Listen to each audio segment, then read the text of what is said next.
The Qatar 2022 World Cup is possibly the last time for Cristiano Ronaldo, Lionel Messi, and Luis Suarez will play for their respective countries. And what a place to have their swan song. Although it is possibly the last tournament for these legends, it has many firsts for the FIFA World Cup. Qatar is the first Arab nation to host the tournament, the first time a stadium has been built to take it down afterward, a player tracking app, and it's all happening during 8 stadiums, either completely new or refurbished from previous stadiums, hold various innovative ideas. This is iconic builds, and today we are looking at some of the Qatar 2022 World Cup stadiums. Before starting the video, please subscribe to my channel, The Lap of Luxury. Let's start the video. The Chope Stadium is known as Luhail Iconic Stadium and is where the final will be held with a capacity of 80,000 people. It is the biggest stadium in Qatar, and like all the stadiums, it features new technology to keep fans cool in the Qatar heat. The mastermind behind this cooling technology is Dr. Saad Ghani, professor of mechanical engineering at a Qatar university. Dr. Saad Ghani wanted to create a microclimate bubble within the stadiums, but the hardest part was to keep the outside warm air entering open-air stadium. Dr. Ghani and his team first created 3D models of the stadiums, which were placed a wind tunnel with smoke representing wind. The data was processed by computational fluid dynamic software to determine what the temperature would be at each level. The team concluded that blowing cool air on the players via football-sized nozzles parallel to the pitch and smaller air diffusers under each spectator seat, pushing cold air out at ankle level could mimic a natural cold flow. The circulation of the air means that the air is drawn back and recool before cooling the stadium again, keeping those eco-friendly warriors at bay. Even if the final comes down to a penalty shootout, you'll not be a sweating mess. Thanks to this tech, the next stadium is another first. It's almost like this tournament was trying to be the first at everything. Well, Stadium 974 was designed and built with the intention of removal after the sporting event.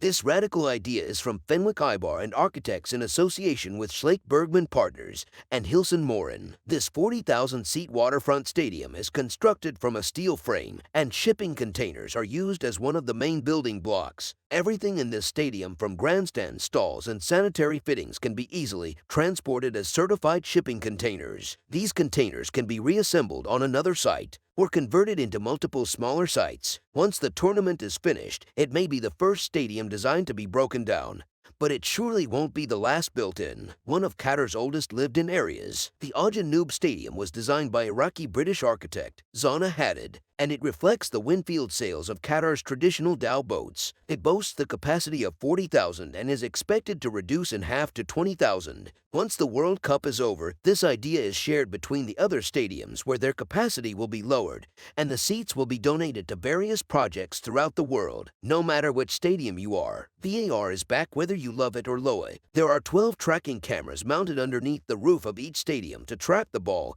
and up to 29 data points of each individual player keeping track of their exact position on the pitch. Even the footballs are getting a much-needed upgrade. The official match balls for 2022 will have an inertial measurement unit sensor placed inside. This sensor will send ball data 500 times per, making a precise decision easier. And how will you get around all these stadiums? By metro. But this metro is unlike what you have ever seen before. You can use the fantastic metro system, which features driverless trains that can reach speeds of up to 60 miles per hour, 100 km per hour. Qatar World Cup 2022 build is an example of how other World Cup are shall be organized. And comment below and tell me which stadium is your favorite. If you are attending the World Cup, which team is your favorite? Please subscribe my channel, The Lap of Luxury.